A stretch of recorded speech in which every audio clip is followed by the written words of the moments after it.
Assalamualaikum warahmatullahi wabarakatuh. Saudara-saudari yang dirahmati Allah sekalian. Alamak, baju gelap putih pula, tak nampak nama. Waalaikumsalam kepada siapa yang memberi salam. Penat saudara. Waalaikumsalam semua di Facebook. Zaini, Khairul Anwar,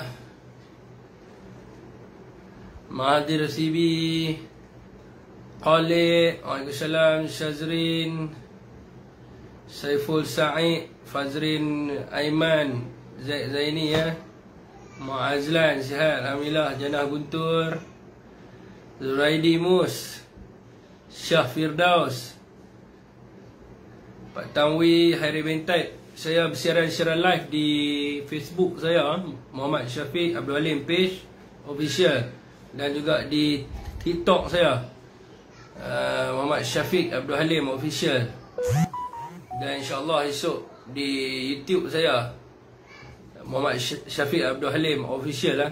Semua official ni. Abang Abdul Ghani, Waalaikumsalam. Muazzaza, Waalaikumsalam pada sesiapa yang memberi salam. Abdul Ghani, ni siapa, siapa dia ni? Muhammad Ridhi Izani, San Uko, alamak susah nak sebut nama. Muhammad Arif, Aswad Nur Ketupat Pio, Omar Maidin, Datuk Marmomo, Abdul Wahab Sanusi, Hashim Karim Ula, Farhan, ya Farhan, sahabat saya daripada Kelantan, Bang Penerangan KZ, Mahadi Zakaria. Waalaikumsalam kepada sesiapa sahaja yang memberi salam. Salam sejahtera pada semua. Alhamdulillah, selesai sudah.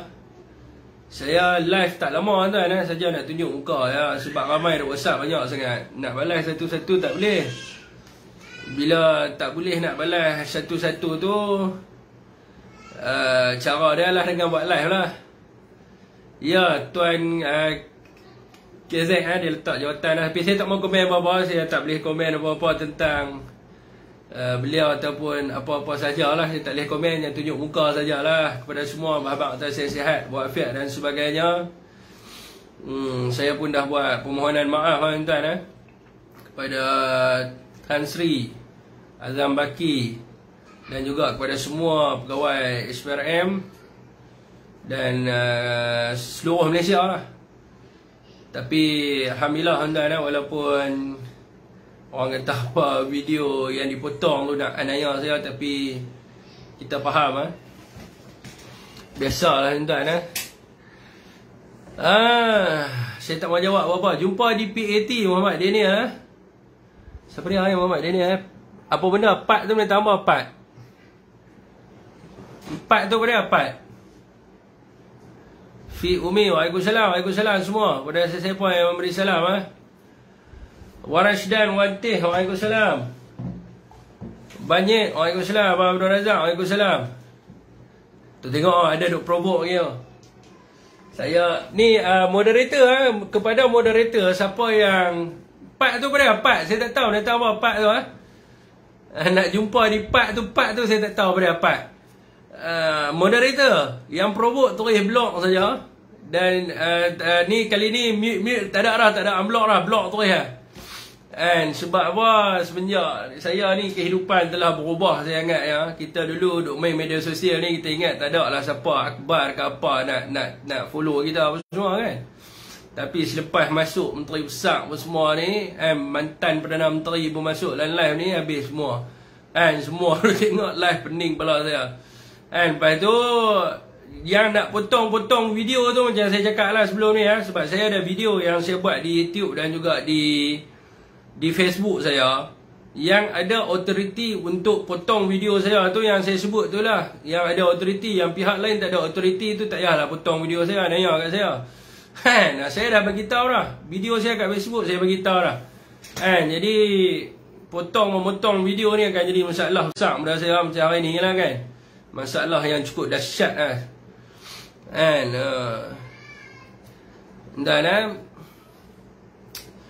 Siapa yang nak VC pun tak ada. VC apa semua pun tak ada malam ni. Malam ni VC pun tak ada. Tapi tengok dulu siapa dia VC ni Oh sorry, malam ni VC apa pun tak ada malam ni.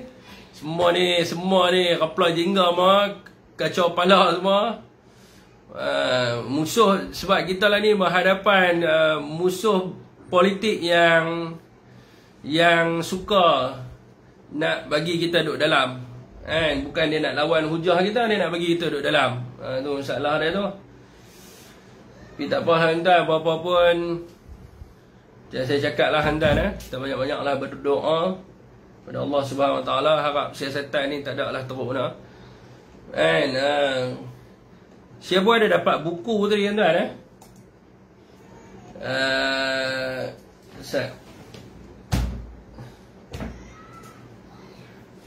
buku ni nanti saya baca, saya bagi penerangan kepada tuan-tuan. Rasuah nampak senang di dunia, sengket di akhirat. Ada orang bagi hadiah kepada saya. Tak ada suara, biar betul tak ada suara. Mana mungkin tak ada suara. Ada suara Pemuda PAS Malaysia, SK. Assalamualaikum sahabat saya. Apa khabar? Sihat ke?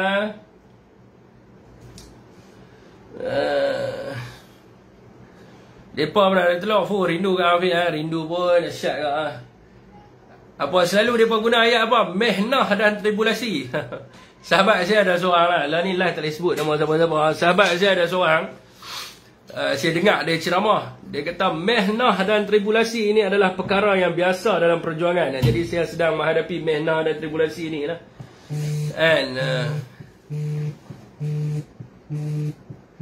Siapa call saya pula ni?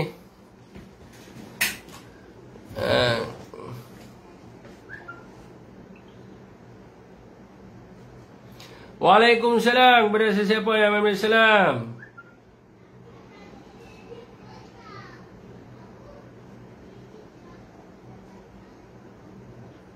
Ustaz sedar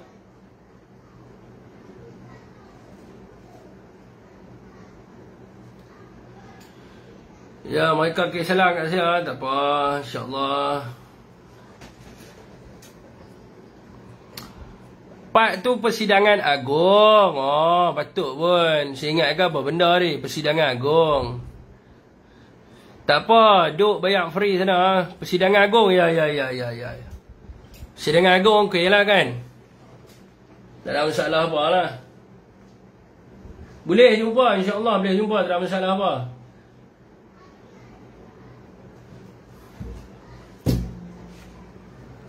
Naya Pak Abu.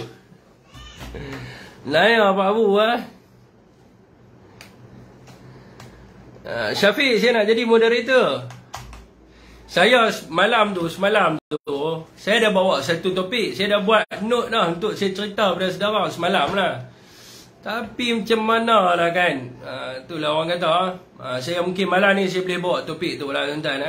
Jadi kita tak perlulah nak cerita pasal benda-benda yang merapu-rapu ni. Jadi kita teruskan lah dengan kita punya live. Orang kata apa, seperti biasa lah kan. Ya, saya bekas anggota polis, betul tu. InsyaAllah Okey tuan-tuan, saya rasa cukup dah. Saya menjawab salam semua dan sebagainya. Malam tu sebenarnya saya nak buat topik ni. Saya rasa topik ni lebih penting untuk saudara semua baca lah, berkenaan dengan apa yang saya cuba nak sampaikan kat sini. Sebab apa yang paling penting di sini adalah apabila saya buat live adalah untuk melihatkan berkenaan dengan apa yang rakyat hadapi sekarang ini dan fakta-fakta berkaitan dengan yang sepatutnya yang rakyat perlu tahulah. Tapi bila orang kata, ialah kadang-kadang dia selit buah politik tu kan. Jadi itu yang jadi masalah tu kan. Jadi ya, Cik Manan, waalaikumsalam Cik Manan. Jadi apa yang hari ni saudara kena tengok jadi ni adalah nota yang saya buat semalam. Tapi tak apalah kan. Sampaikanlah sikit, bagi ada sikit lah malam ni ada sikit malam ni, selain daripada saya tunjuk muka pada saudara semua. Dan apa nama orang kata apa, selain daripada saya membuat permohonan maaf secara terbuka dan sebagainya. Dan orang kata apa, tuan-tuan, ada sikit lah something untuk saya bubuh dalam YouTube saya esok hari Okey tuan-tuan, jadi apa yang saya nak cuba sampaikan semalam kepada saudara adalah berkaitan untuk kesedaran kepada rakyat Malaysia ni, dan untuk melihat pada skop yang lebih besar selain daripada apa-apa isu politik yang berlaku dekat dalam negara kita. Dan yang berkaitan dengan penyiasatan dan juga pendakwaan di mahkamah ni, kita serahkan kepada pihak berwajib. Kita yakin mereka membuat penyiasatan dengan telus dan adil kepada seluruh rakyat Malaysia, dan kita yakin bahawa mahkamah juga akan menentukan keputusan yang terbaik untuk parti kita Perikatan Nasional. Tapi fokus kita adalah bukan kita nak lihat kepada itu semua. Dan kita nak lihat daripada sudut ekonomi rakyat, kita nak lihat daripada sudut masalah rakyat yang rakyat hadapi sekarang ni. Dan tekanan demi tekanan yang rakyat sedang hadapi sekarang ni, dan juga propaganda yang dimainkan untuk mengaburi mata rakyat. Maka semalam saya telah membuat sedikit pengkajian berdasarkan apabila dikatakan bahawa hutang negara telah pun mencapai 1.5 trilion. Maka saya buatlah sedikit research. Semalam dekat TikTok saya ada cerita, saya ada buat sedikit research berkaitan dengan kedudukan hutang negara ini. Dan betul ke tiba-tiba dia jadi 1.5 trilion ni? Exactly is 1.2 trilion, 1.2 trilion.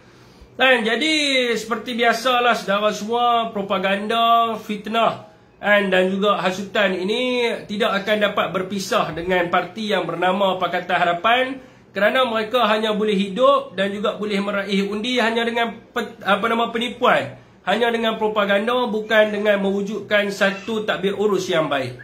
Jadi tuan-tuan saudara semua, pada Jun 2 2018, Bank Negara Malaysia telah pun mengeluarkan kenyataan yang menyatakan bahawa hutang negara pada 31 Disember 2017 adalah berjumlah RM686.8 bilion semasa zaman pentadbiran Najib Razak.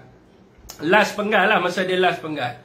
Semasa Lee Guang Eng menjadi Menteri Kewangan Malaysia pada ketika itu, Bank Negara Malaysia pada tarikh 20 Februari 2019 telah pun mengeluarkan laporan bahawa pada 31 Disember 2018 hutang negara telah meningkat kepada 792 bilion.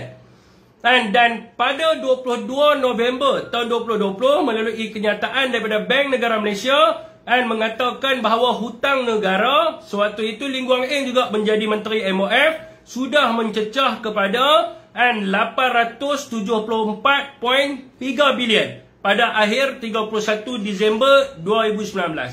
Ini adalah kenyataan daripada Bank Negara Malaysia, yang mana saudara semua boleh pergi cari pun. Dekat dalam Google ada, dekat dalam press release Bank Negara pun ada. Mengikut laporan audit negara yang dikeluarkan pada tahun 2021 menyatakan, sekejap ni siapa nak, malam ni tak ada bisi-bisi semua, ni semua bisi semua ni bahaya.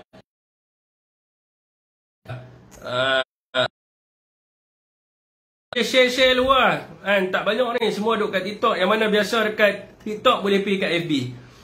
Mengikut laporan audit negara yang dikeluarkan pada tahun 2021 menyatakan bahawa hutang negara pada akhir 2020 adalah RM879.56 bilion, di mana Tan Sri Muhyiddin Yassin mengangkat sumpah pada 29 hari bulan Februari tahun 2020. Jadi pada ketika itu hutang negara telah pun mencecah pada telah mencecah kepada 879.56 bilion.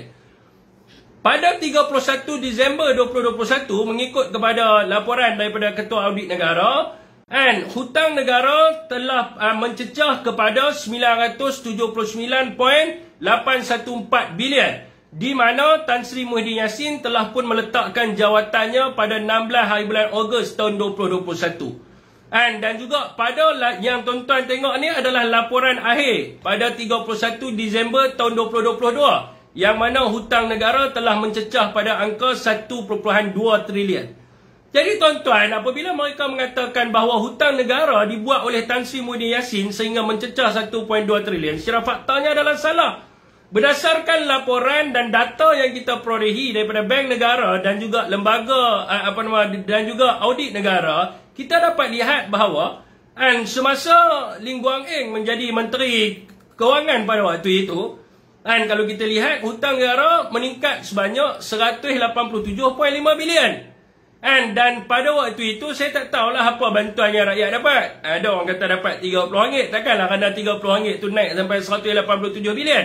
Kalau mereka betul-betul concern, kalau mereka betul-betul risaukan tentang peningkatan hutang negara. Jadi apa yang berlaku pada waktu itu? Dan kenapa hutang tambah sampai banyak tu sekali? Dan apa yang mereka buat pada waktu itu? Jadi mungkin mereka akan mengatakan pada waktu itu Perdana Menterinya adalah Tun Mahathir Mohamad. Maka kena siasat lah. Apa mereka buat sampai naik banyak sangat hutang negara? Dan walau bagaimanapun saudara semua, pada zaman Tan Sri Muda Yassin, semua orang tahu. Dan walaupun ada peningkatan hutang negara sebanyak 100.254 bilion, tetapi semua orang tahu bahawa pada zaman itu kita menghadapi pandemik COVID-19.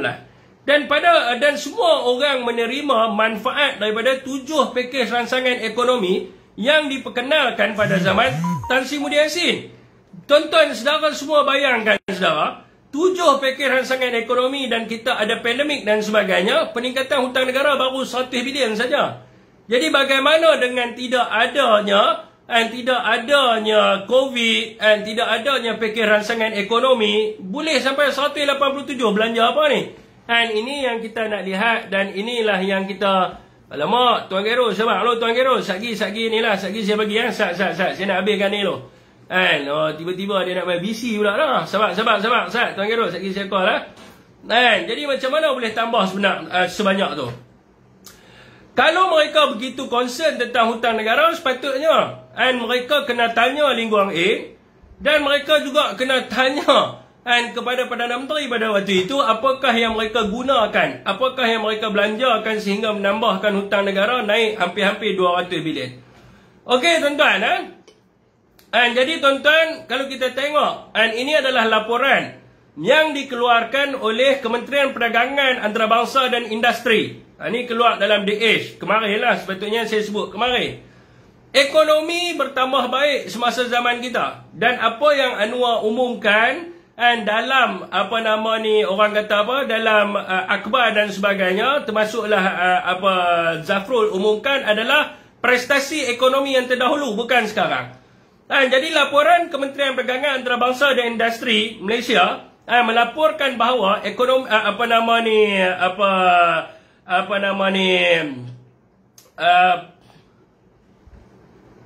ekonomi Malaysia berkembang 8.7% pada tahun 2022, yang tertinggi sekali dalam 2022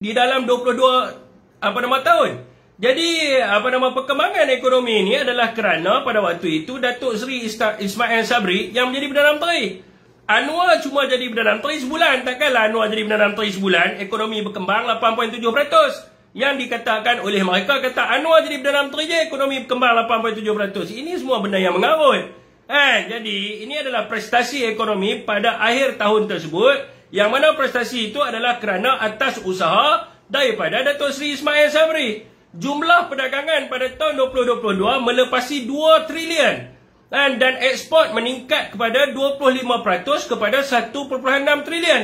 Jadi mereka katakan semenjak tukar kerajaan dan terbinanya kerajaan hari ini, jumlah perdagangan kita melepasi 2 trilion. Bacalah laporan ni betul-betul. Ini daripada bulan Januari sampai September. Apa kamu merapu ni? Takkan dalam masa 1 bulan kamu boleh meningkatkan ekspor sampai 2 trilion. Ini satu benda yang mengarut. Jadi rakyat perlu tahu, ini adalah apa prestasi yang berlaku semasa zaman Ismail Sabri. Dan tuan-tuan, momentum ini adalah kerana dasar tegas untuk melindungi ekonomi serta melindungi dan mewujudkan peluang pekerjaan sejak daripada Mac 2020 semasa Tan Sri Muda Yassin menjadi Perdana Menteri di bawah dasar Wawasan Kemakmuran Bersama 2030. Ini dilaporkan oleh The Age Market. Jadi tuan-tuan, kalau kita tengok tuan-tuan, sebab itulah saya rasa saudara pernah dengar ayat daripada Tan Sri Muda Yassin yang mengatakan bahawa ada cahaya di hujung terowong. Apa maksudnya cahaya di hujung terowong? Inilah kerana dasar yang telah dibuat ini, yang mana pada waktu itu kita menghadapi pandemik dan kita sudah sampai kepada penghujungnya sebelum Tan Sri dijatuhkan.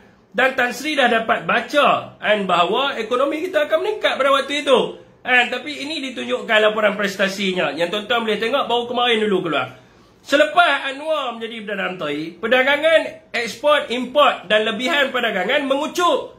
Masing-masingnya adalah sebanyak 11.8%, 14.4% dan 8.6% dan 35.5%. Ekspor barang perkilangan seperti logam, keluaran getah serta produk besi dan keluli yang menyumbang 84.2% daripada jumlah ekspor menurun sebanyak 94.97 bilion semasa Anwar menjadi Perdana Menteri ni. Kenapa ini mereka tak mau cerita? Dan hari ini orang Felder mengatakan kenapa sawit turun dan sebagainya. Ekspor barangan pertanian merosot kepada 19.8% kepada 7 bilion berbanding Januari 2022 kerana penurunan ekspor sawit dan produk pertanian berasaskan minyak sawit. Jadi tuan-tuan, perdagangan dengan negara China mengucuk 7.9% pertumbuhan tahun ke tahun ataupun year over year kepada 37.1 bilion. Dan ekspor ke China yang bernilai 14.98 bilion susut 11.9% berikutan penurunan ekspor keluaran besi dan keluli serta produk petroleum.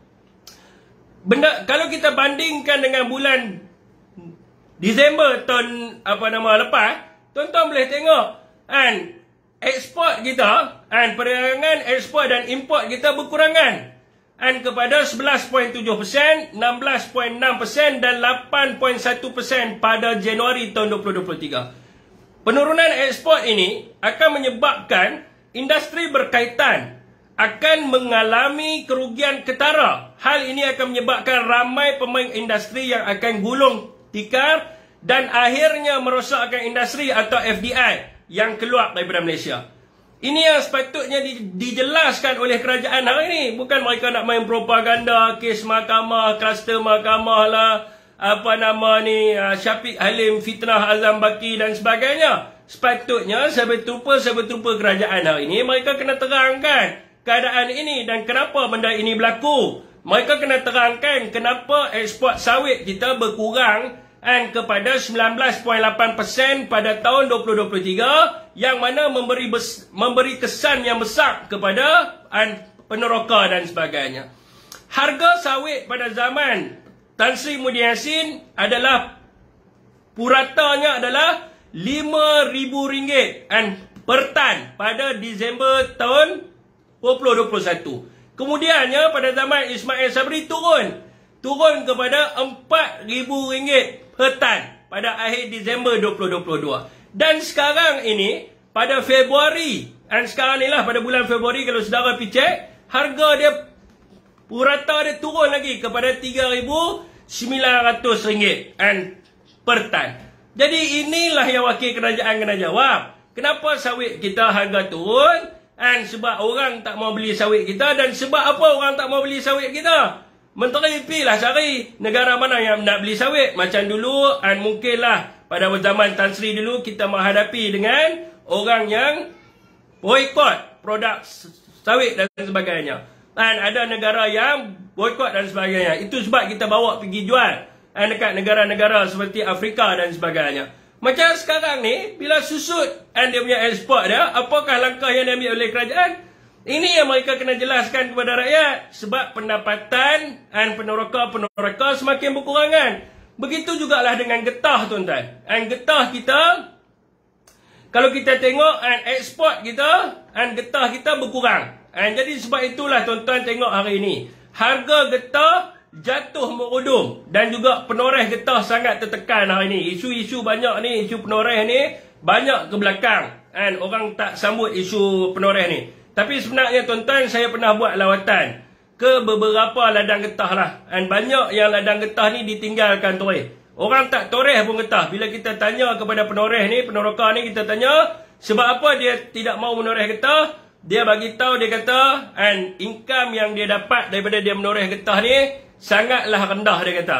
Jadi dia tidak boleh sara hidup dan sebagainya, dan hanya buang masa dia saja, dan di akhirnya dia tak keluar menoreh. Benda ni bukan jauh pun, dekat Kedah pun kita boleh tengok sendiri. Mungkin orang Kedah pun tahu kenaan dengan benda ni. Jadi saudara semua, harga getah yang merudum yang patut dilihat oleh kerajaan. Kenapa harga getah begitu murah di saat kos sara hidup penoreh-penoreh ini sedang meningkat dengan ketara sekarang ini. Jadi tuan-tuan, rakyat di bawah ini tidak melihat kepada propaganda yang mereka mainkan. Selainnya mereka melihat bahawa pemimpin-pemimpin yang ada pada hari ini memberikan satu malapetaka kepada mereka. Mereka melihat FDI mula meransur keluar dan juga ekspor negara semakin berkurang. Sepatutnya kita kena tengok menteri-menteri kita ni pergi ke luar negara. Yang terlibatlah pergi cari siapa nak beli sawit, siapa nak beli getah dan sebagainya. Bukan dia pergi cerita dekat luar negara. Setiap kali dia duduk di pentas di luar negara, dia tidak menceritakan apakah peluang ekonomi yang boleh dibawa masuk ke Malaysia. Malaysia ni sesuai untuk ekonomi jenis apa sekarang ni. Dan dia tidak cerita benda tu. Tuan-tuan boleh tengok sendiri. Apabila pemimpin kita pergi ke luar negara, dia mengatakan bahawa negara Malaysia ini terdirinya daripada kepimpinan-kepimpinan yang tidak ada integriti. Kepimpinan-kepimpinan yang rasuah dan sebagainya. Dan sehinggalah kalau kita tengok orang rasa gerun nak masuk ke dalam negara Malaysia untuk melabur dan sebagainya, sehingga Malaysia dilabel sebagai Burundi. Burundi, tuan-tuan. Ini belum pernah lagi Malaysia ni kita tahap samakan kita ni dengan negara seperti Burundi. Selalunya kita membandingkan negara Malaysia ni dengan Australia, Singapura dan sebagainya. Dan ini rata yang saya dapat semalam, tuan-tuan. Belum lagi kita cerita tentang bursa dan sebagainya. Tuan-tuan bayangkan, kita punya bursa kita hari-hari dia punya ditutup rendah. Dan kalau ikutkan kepada semalam punya fact, 539 kaunter rugi. Jadi kenapa benda-benda ini tidak diceritakan? Rakyat memerlukan kerajaan yang menjaga kebajikan mereka. Rakyat perlukan kerajaan yang menjaga negara. Bukan rakyat yang mana berperang ideologi politik semata-mata. Setiap kali keluar kenyataan, PAS, parti yang ambil duit judi. Bersatu, parti rasuah. Rakyat tak mau dengar sebab 5 tahun sekali rakyat mengundi. Rakyat cuma dengar Barisan Nasional, Pakatan Harapan, Bersatu, PAS, Perikatan Nasional 5 tahun sekali. Ataupun apabila berlakunya pilihan raya negeri ataupun dan sebagainya. Selepas daripada tempoh tu, rakyat cuma tahu pembangkang dan kerajaan. Yang rakyat tahu bahawa kerajaan kena jaga semua orang. Semua orang, 32.9 juta ini adalah rakyat Malaysia yang mereka kena jaga semua. Rakyat tak perlukan ahli parlimen yang gila, tuan-tuan. Masuk di dalam parlimen macam anjing liar. Menyalak sana, menyalak sini. Sana, sini. Tidak langsung membawa suara rakyat. Rakyat tak perlukan sebuah kerajaan yang hari-hari melabel parti itu ekstrim, parti ini perkauman, parti itu rasuah, parti ini makan duit judi dan sebagainya. Rakyat tak perlukan kerajaan yang Perdana Menterinya bercita-cita nak jadi pegawai penyiasat. Sekejap mengkualifikasikan kes, sekejap siasatan rasuah 600 bilion, sekejap 92.5 bilion dan sekejap pengubahan wang haram. Rakyat perlu hidup dengan makan dan kerja. Dan kalau kita tengok berdasarkan laporan MEF, dikatakan pada tahun 2023 kemungkinan akan ada 60,000 orang rakyat Malaysia yang akan kehilangan pekerjaan mereka. Graduasi melihat janji-janji kerajaan untuk menyediakan peluang-peluang pekerjaan kepada mereka yang mahasiswa ini, yang graduasi, yang baru habis belajar dan sebagainya. Rakyat melihat hari ini harga barangan yang meningkat, beban hutang mereka bertambah dan kos sara hidup yang semakin menekan rakyat. Jadi kerajaan dia perlu sedar. Dan kalau kerajaan hari ini tak sedar, masih lagi dibual mimpi, maka rakyat akan menjadi nazak dan senazak-nazaknya.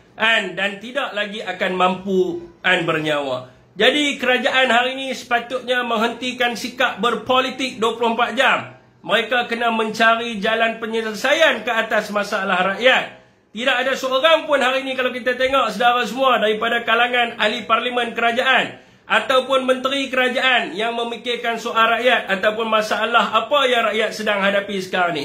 Rakyat tak kisah pun dengan perkataan Madani yang dikatakan tafsiran daripada seorang pengasas liberal, classical liberal yang bernama John Locke. Ataupun Madani ini mengikut kepada tafsiran Ibnu Qutaibah dan Imam Al-Ghazali ataupun sebagainya. Rakyat tak mau ambil tahu pun. Rakyat tak kisah pun Madani ni mai daripada siapa punya tafsiran. Dia tak kisah. Apa pun nama kerajaan sebelum ni rakyat tak pernah tahu. Saya tak tanya, siapa tahu nama kerajaan pada zaman Mahathir? Siapa tahu nama kerajaan pada zaman Tan Sri Muda Yassin? Siapa tahu nama kerajaan pada zaman Ismail Sabri? Siapa tahu nama kerajaan pada zaman Anwar? Tak semua tahu. Cuma orang yang duduk tengok live di Facebook, tengok sidang parlimen, mereka tahulah Madani ni apa. Yang lain tak tahu pun.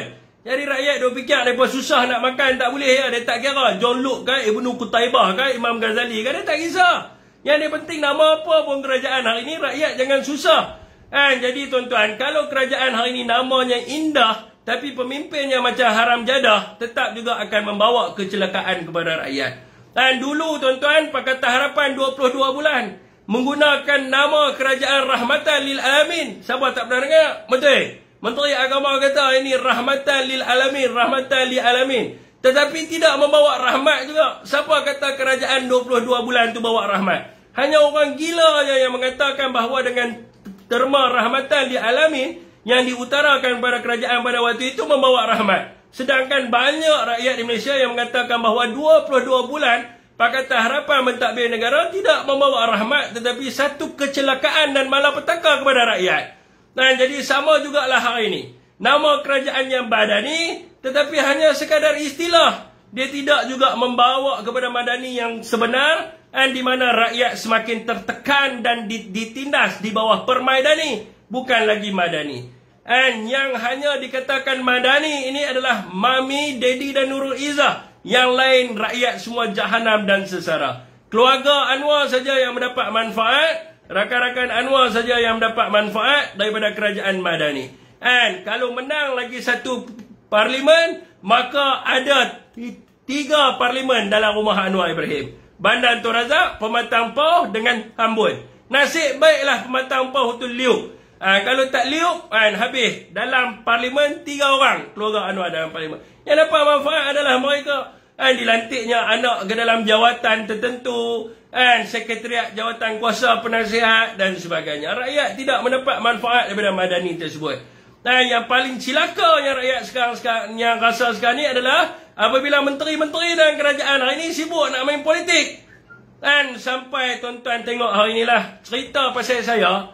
Cerita pasal Syafiq Alim, walaupun benda tu fitnah, keluar dalam semua surat khabar. Dikatakan Syafiq Alim kata Azam Baki tawar itu, tawar ini dan sebagainya. Saya tak sebut langsung nama Tan Sri Azam Baki dan sebagainya. Ini semua fitnah yang besar. Tapi isu yang lebih penting selain daripada saya, mereka ketepikan apa isu yang paling penting sekarang ni yang ditenggelamkan. Saudara semua, ini adalah nota saya semalam sepatutnya saya sebut. Baru-baru ini ada 13 naskah Al-Quran yang dibuang ke dalam longkang.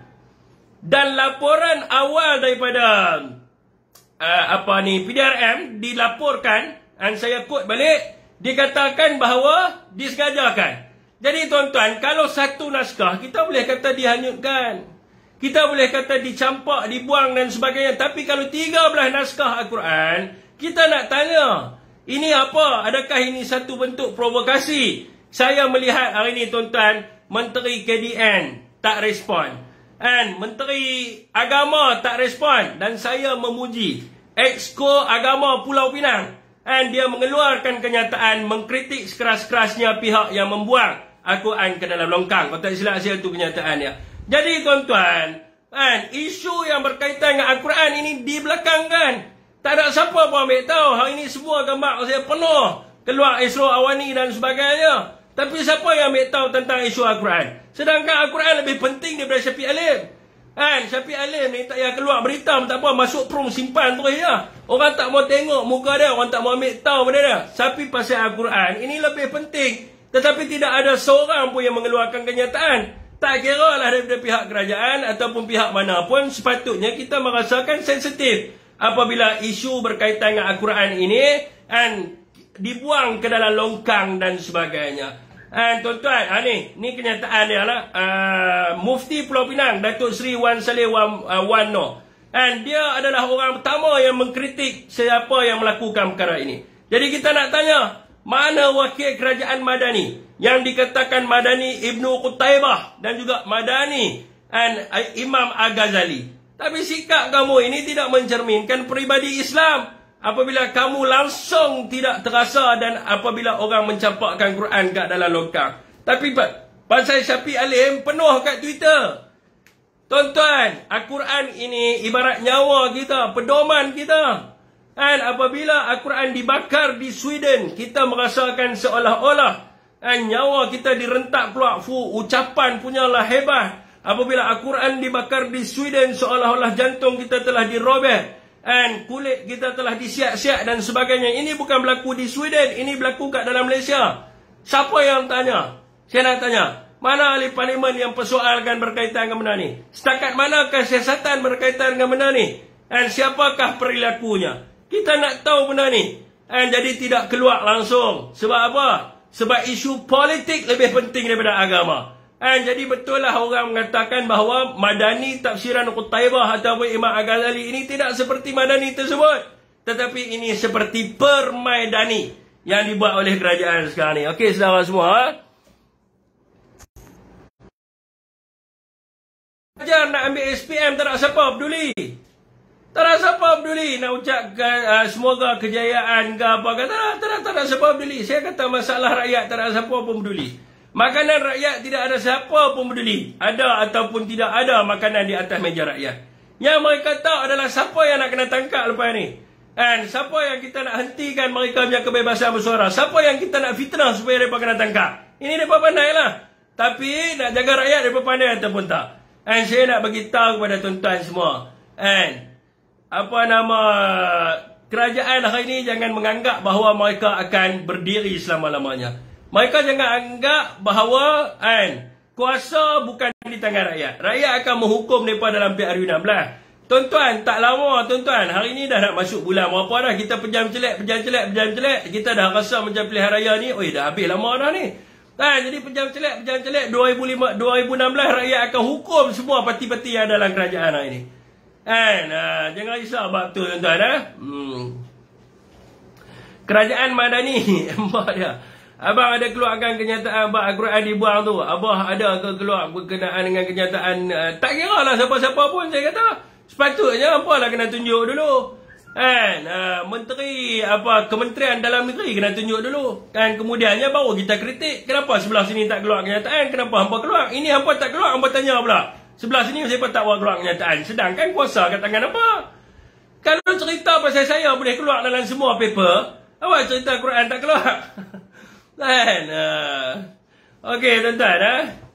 Mana Tuan Khairul tadi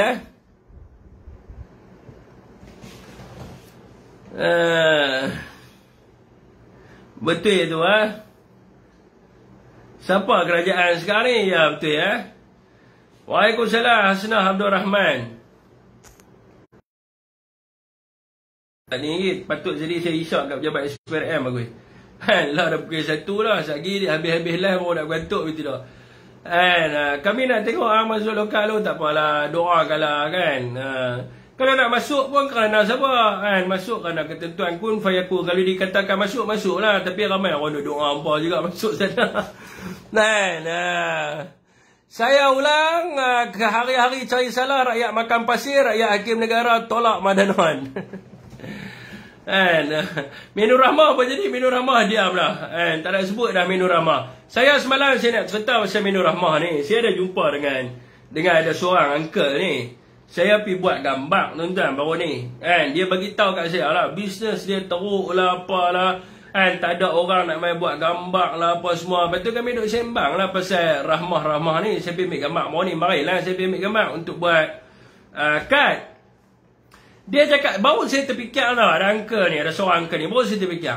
Dia kata kat saya, dia kata, adik, saya mau cakap sama you satu lah. Uncle, saya tak ingat, uncle ke kawan saya, antara dua tu lah, tak tahulah siapa lah, saya tak ingat lah. Saya ni cepat lupa, susah, tapi ayat dia saya ingat lah. Dia kata macam ni.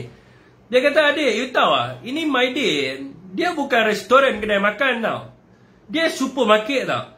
Dia mau promote dia punya supermarket, dia pergi sana kedai mamak, dia kata, you buat sama saya 100 serving, you main tak sini, nanti orang pergi makan sana, dia bagi lah menu rahmah RM5, tapi orang main beli dekat supermarket dia. Habis tu restoran punya orang macam mana? Apa saya menteri, dia tak pergi bincang sama Maidin, cakap, kalau you boleh buat menu rahmah betul, you kata you buat menu rahmah, you ada untung kan? You supermarket, you kasih turun you punya harga saya, you tak perlu buat menu rahmah. Itu menu rahmah punya, you kasih convert dia, itu untung semua, you bagi turun harga ayam, turun sayur, turun you punya barang-barang kat Maidin. Lepas tu nanti orang pergi beli, barulah restoran luar boleh turun harga. Tapi kalau you supermarket, you pergi buat menu rahmah, harga dekat luar tak turun. Tapi orang pergi kat supermarket you lah, sebab orang nak pergi makan nasi kat situ dan orang akan pergi belilah dekat situ. Tapi kalau you tak mau buat menu rahmah pun tak apa. You convert you punya untung, you bagi semua turun. Ini ada promosi, ayam promosi, sayur promosi, dia buat promosi rahmah. Kalau dia buat promosi rahmah, telur promosi rahmah semua, itu harga mesti turun. Kedai makan punya harga mesti turun. Sebab dia pergi beli sana Maidin, murah. Luar mesti dia jual murah punya, sebab dia beli murah. Dia cakap betul tak? Sebab orang uncle ni, dia bisnes, dia guna otak. Menteri kita tak guna otak, saudara. Menteri kita, dia suruh Maidin pergi buat menu rahmah. Lepas tu dengan anggapan restoran lain pun semua boleh buat menu rahmah. Mana boleh, barang yang mereka beli pun mahal dah. Okey, tuan-tuan, menu rahmah paling hancing sekali.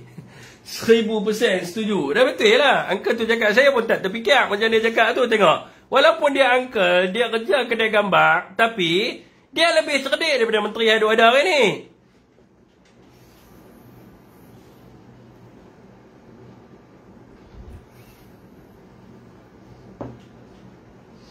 Saya tadi buat balik nasi goreng kampung, saya letak dalam kereta, saya ingat perut duk lapar pula buat live ni kan. Okey, tuan-tuan, menu lemah. Kita cabar menteri buat bazar rahmah betul. Dia pun buat bazar rahmah tengok kan. Buat bazar rahmah macam dulu Datuk Seri Ismail Sabri, dia pun buat apa? Gerai apa? Gerai rakyat ke apa benda, tak saya lupa dah. Zaman Tan Sri Muhyiddin Yassin gerai perhatian kan, buat gerai rahmah. Dan bagi ayam murah, sayur murah, bawang murah, ubi murah, dan tomato murah, bendi murah. Buat gerai rahmah, buat pasar rahmah. Ataupun pasar malam rahmah. Of course, barang dekat kedai makan akan turun sebab harga barang asas telah pun turun. Jadi masalahnya apabila supermarket disuruh jadi restoran. Ini masalah teruk tu ya. Uncle tu pun lebih cerdik lagi kan. Patut uncle ni jadi menteri, lagi bagus.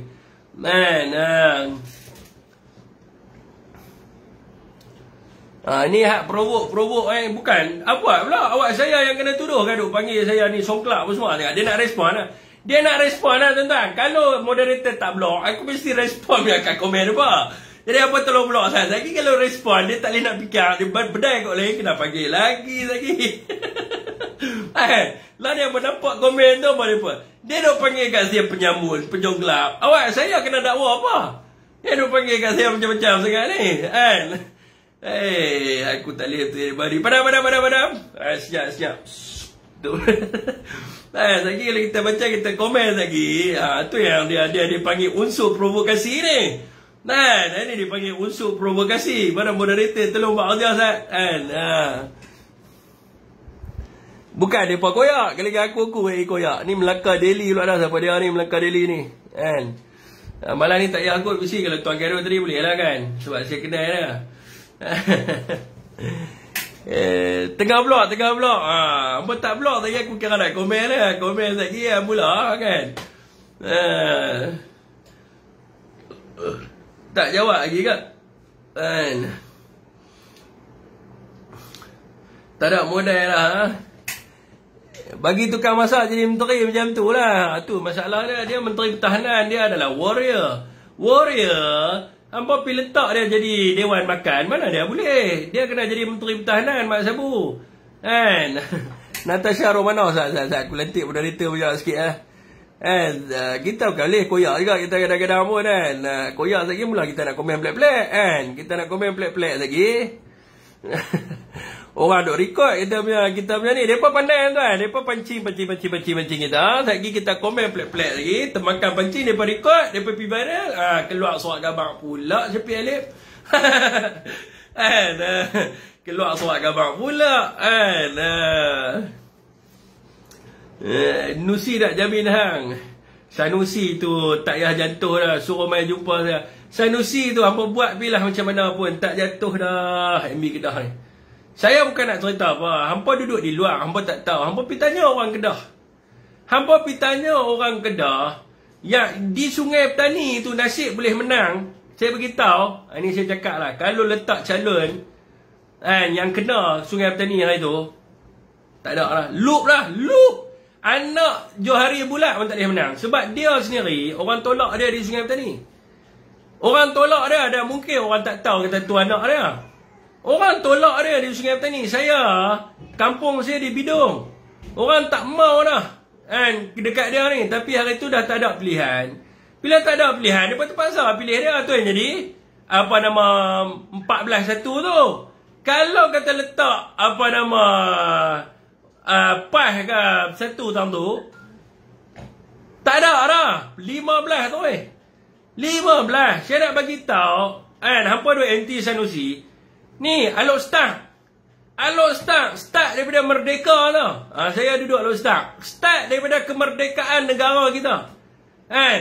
Pilihan raya pertama MCA kan, sampailah tahun 2014 tak silap saya, boleh dekat PKR tu pun bukan Melayu bertanding. Alok Start ni kawasan dia bukan kawasan Melayu. Jadi Alok Start, Afnan Hamimi menang berapa puluh ribu majoriti. Mana pernah PAS menang sebelum Afnan Hamimi? Yang bertanding PAS Alok Start adalah nama dia lebih kurang nama saya juga. Apa nama dia? Atas Syafiq ke apa benda dah? Apa Syafiq dah? Saya lupa dah. Aminur Syafiq tanding kalah juga 9,000 undi. Apa nama Afnan tanding berapa puluh ribu. Afnan Hamimi. Alok Start ni saya nak bagi tahu ni apa nama kawasan apa nama MCA dengan PKR jatuh sebab letak orang yang betul. Sungai Petani hari tu kalau letak betul pakai pek lah. Tak ada. Jadi kalau hampa nak sebut MB ni, saya nak beritahu, hampa pergi di kampung-kampung hampa sebut nama Sanusi. Tak apa Fiq, sedang promosi Syafiq Alif tu kan. Hampa sebut Sanusi. Kalau ada orang yang tolak Sanusi ni MB Kedah ni, orang ni kalau sama ada tak betul ataupun tak suk kepada parti politik. Hampa pergi lah, pergi mana pun lah. Hampa pergi di mana-mana pun lah. Saya target dalam pilihan raya negeri ni, kalau nak boleh pun PKR ni satu ya. Kota Rahman. Tu mereka boleh pergi. Hak lain mereka tak nak boleh pergi. Hampa tengok lah. Kalau kata MB kata, mereka boleh menang berapa kursi? 3 kursi kan. Saya kata 1 kursi lah. 1 kursi mereka boleh menang. Ni macam sekarang ni kan. Apa nama? Anwar tahu anchor di Kedah adalah YB Pendang, Awang Hashim. Awang Hashim adalah sekarang ni dia panggil sebagai anchor lah. So dia nak cari pasal dengan Awang Hashim. Awang Hashim takkan jatuh. Saya lahir di Pendang tuan-tuan.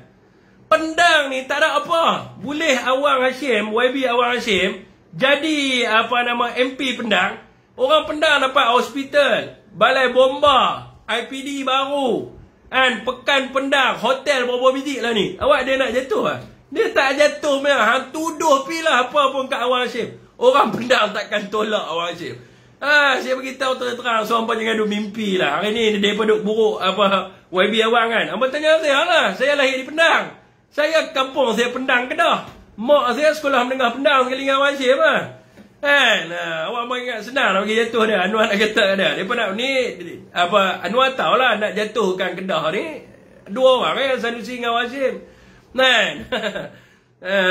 Budak bukan saya nak puji. Hampa pergi tanya orang Pendang. Hampa masalahnya lah ni, hidup cakap di sini bukan orang Kedah pun. Macam hari tu hak buat gas kan, geng anti Sanusi. Geng anti Sanusi, leader dia orang mana? Leader dia orang Selangor. Dia tahu pasal Kedah, dia bukan pernah duduk Kedah. Kan, dia sebut apa? Pendeng. Yang saya tanya ada hari tu, dia kata dia nak pergi kempen di mana? Apa, Sungai Tiang, Pendeng. Pendang pun takkanlah nak pergi di Pendang. Abang kata, saya ni apa, awak semua kena tolak kepada MB Kedah kita ni, Sanusi ni. Sebab Sanusi ni banyak masalah dia. Orang Pendang kata ambil balik lah. Confirm lah, hak duk tolak Sanusi ni. Sebab mereka bukan orang Kedah. Kalau mereka orang Kedah, mereka takkan tolak Sanusi. Hanya orang gila saja yang akan tolak MB Kedah. Kan? Zaman Fahmi.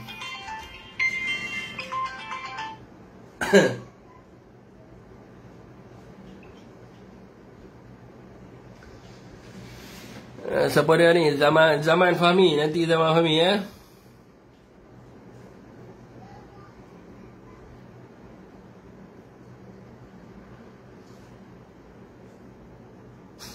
Hero kita dah kembali macam taman diri kita.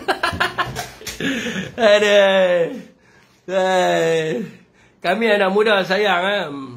Di Pulau Pinang pun tuan-tuan, saya nak bagi tahu ni, kita selit sikit lah. Di Pulau Pinang ni kita perlukan 4 kursi je. Tapi kita kena keluar sikit. Kita kena orang kata apa, lah ni mereka tengah label kita. Labeling mereka kepada PAS ni, macam Pulau Pinang ni, mereka label PAS ni adalah parti yang perkauman dan juga ekstrim.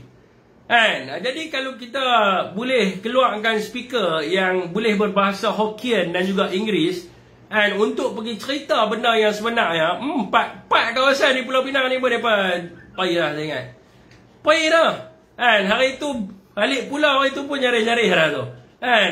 Saya beritahu, balik pulau pun 2 kali, sekali pilihan raya lagi habis tak dapat apa. Dia sebab tu DAP Pulau Pinang pun goyang kan. DAP ni sebab apa mereka setuju nak gabung dengan UMNO? Sebab mereka tahu Pulau Pinang mereka melingkup. Dia jantung DAP Pulau Pinang. Nak bagi parti dia jatuh, hantam Pulau Pinang. Hantam DAP di Pulau Pinang, seluruh struktur DAP jahanam. Tapi kita tak mau fokus Pulau Pinang. Kalau saya, itu yang masa pilihan raya itu, saya turun dari Keluar. Sebab apa? Sebab saya tahu nak jatuhkan DAP kena balun Pulau Pinang. Lah ni orang duk pergi buat kerja di luar. Hampa duk pergi buat kerja di sana, di sini apa semua tak guna. Hampa nak jatuhkan DAP bukan di Negeri Sembilan. Nak jatuhkan DAP kena hantam di Pulau Pinang. Hantam di Pulau Pinang, dia jatuh habis lah, dia goyang lah. Dia paling takut sekali DAP ni adalah apabila Pulau Pinang dapat jatuh. Sebab tu dia buat keluar gelombang hijau. Sebab apa dia bagi tahu gelombang hijau? Sebab dia nak orang bukan Melayu nampak bahawa kalau mereka sokong PN, maka itulah yang hijau lebay itu akan tak pergi Pulau Pinang. Dan dia label PAS adalah pasti ekstrim dan juga perkauman. Sebenarnya yang ekstrim perkauman ni bukan PAS. Yang ekstrim perkauman adalah dia. Jadi kalau kita dapat keluar daripada tu sikit dan kita dapat pergi cerita perkara yang sebenar yang kat mereka, 4 kursi lagi kita dapat Pulau Pinang dia jatuh. Pulau Pinang ada 40 kursi. Bukan banyak pun.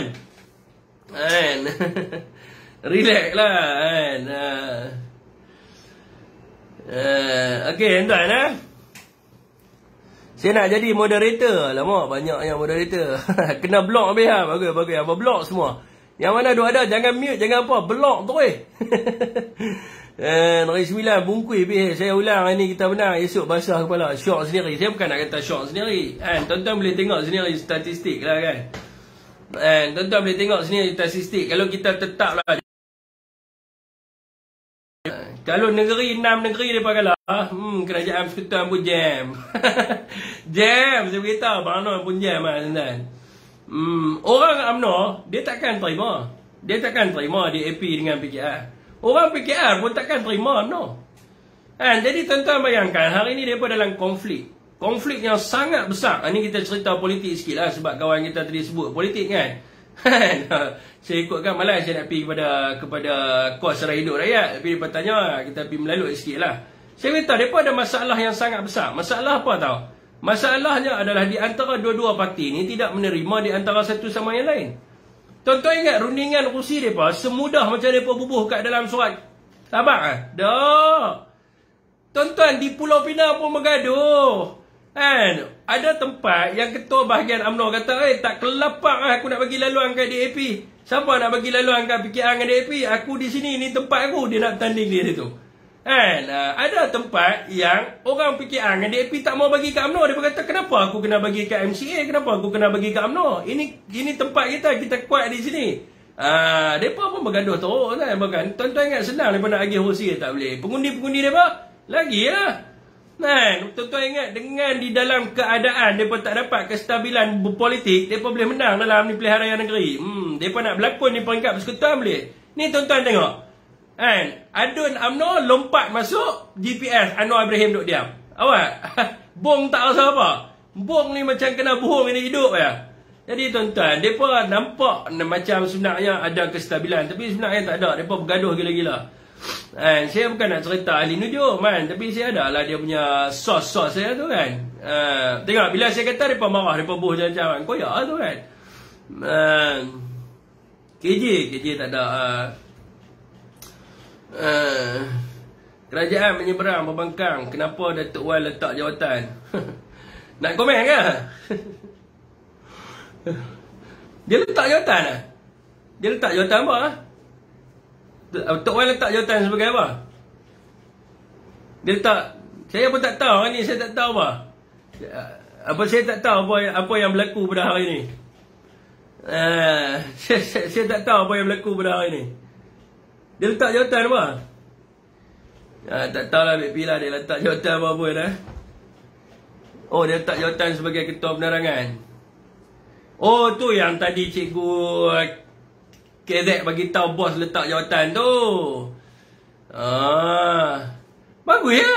Patut dicontohi oleh, kalau betul ni saya kata kalau betul lah, jangan lagi FMT kan nampak kan Syafiq Ali mengesahkan Wan Saiful letak jawatan. Kalau betul dia kena ayat jangan potong Kalau takut juga saya nak sebut lah ni kan. Lagi ikut duk record apa kan. Tak payah komen kot no. Tak payahlah kan. Ketua penerangan betul kan apa kan? Saya dulu tengok ada. Kalau ada akhbar awal-awal yang keluar dulu boleh saya komen tak ada akhbar keluar lagi. Syafiq Ali mengesahkan Wan Saiful letak jawatan, haram jadah pula aku kan. Jadi musuh pula kan dia. Saya tengok Wan Saiful letak jawatan.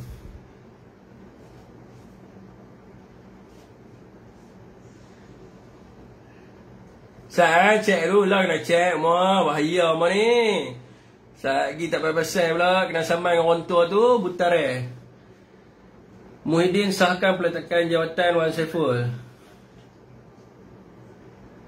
Dia mohon letak jawatan, dia mohon letak jawatan. Sehari selepas dituduh, dia mohon letak jawatan. Okey, kalau betul lah dia letak jawatan sebab ada laporan akhbar kalau betul dia letak jawatan, maka ini adalah satu moral yang baik yang ditunjukkan oleh dia. Sebab baru ni dia pun kata melantik Zahid seperti Wan Saiful memegang jawatan. Maka kalau betul dia letak jawatan, maka orang di sebelah pihak kerajaan kena tunjuk benda yang sama. Kluster-kluster mahkamah dalam kerajaan, mereka kena tunjuk moral yang sama. Letaklah jawatan. Jadi jangan duk kata dia ni Wan Saiful dia, kalau betul, kalau kena ada perkataan kalau tak ada kalau aku kena sama buta lagi. Jadi kalau dia letak jawatan, maka Zahid Hamidi, saya sebut Zahid pun kena ambil tanggungjawab yang sama untuk letak jawatan. Kalau dia ada prinsip moral yang sama. Dan beberapa kluster mahkamah dekat dalam parti ni kena lepaskan jawatan. Dan Zahid, kalau dia ada moral, dia kena lepas jawatan sebagai presiden parti. Sebab ni tuan-tuan, ketua penerangan parti bukan jawatan yang kecil tau. Ketua penerangan ni adalah G5 dalam parti. Dan kalau dia letak, nak sebut K payah, kalau dia letak, sekiranya dia letak, Zahid kena ambil tanggungjawab untuk letak jawatan sebagai presiden UMNO. Adakah Zahid berani untuk buat benda yang sama? Bukan Zahid seorang ya. Tu siapa nama muda-muda siapa Syed Saddiq pun adalah on the way kan. So depa ni semua Lim Guang Eng dia lepas jawatan dulu kepada Anthony Loke kan. Jadi kalau dia ada jawatan lagi, so dia pun kena letak jawatan. Tapi saya tak tahu lah Lim sebagai jawatan apa sekarang ni. Yang saya tahu dia lepas kepada Anthony Loke dulu. Kan? Jadi yang mana yang lain-lain ni semua kena letak. Kan? Letak berhabis semua. Baru betul. Kalau hampa nak kata lebih, so di pihak hampa sendiri. Sekiranya. Saya sebut sekiranya. Kena saman. Ayah lagi. Sekiranya dia mohon untuk letak jawatan dan sekiranya Datuk Wan Saiful letak jawatan YB Hussein jadi yang lain pun kena letak jawatan. Setuju tak setuju? Jadi rakyat semua tengok habis lah. Letak pun habis lah Fiq. Betul. Zahid lah orang pertama. Zahid kena ada lah. Zahid ni bukan letak jawatan sebagai timbalan Perdana Menteri. Kena letak jawatan sebagai Presiden UMNO. Tapi kalau Zahid letak jawatan sebagai Presiden UMNO, Anwar Ibrahim akan menasihatkan Zahid, Zahid, you jangan follow Wan Saiful. If you follow Wan Saiful, of course kerajaan hari ni jatuh. Dia takkan letak jawatan. Hang takut ke Fiq? Bukan takut. Aku cuma cakap hampa yang kata dia letak jawatan. Jadi saya tak tahu, saya tak ada maklumat dia letak ke apa kan. Saya tengok dalam ni. Tan Sri Muhyiddin kata dia serah surat apa semua. Saya kata kalau dia letak, maknanya Zahid pun kena letak lah kan. Sehinggalah saya tahu mengatakan bahawa dia betul-betul. Saya termentak tanya, dia tak cakap dengan saya 2 hari dah. Adalah sebab dia kan. Sehari lebih dah kan. So saya kenal lah. Tanya dia dulu kalau betul kan. Tapi memang ada kenyataan. Saya sekarang ni baca surat khabar pun saya jadi takut. Bila benda berlaku pada saya ni, saya jadi takut. Bukan saya tak percaya, tapi saya jadi takut sikit lah. Sehingga saya dapat tahu benda yang betul.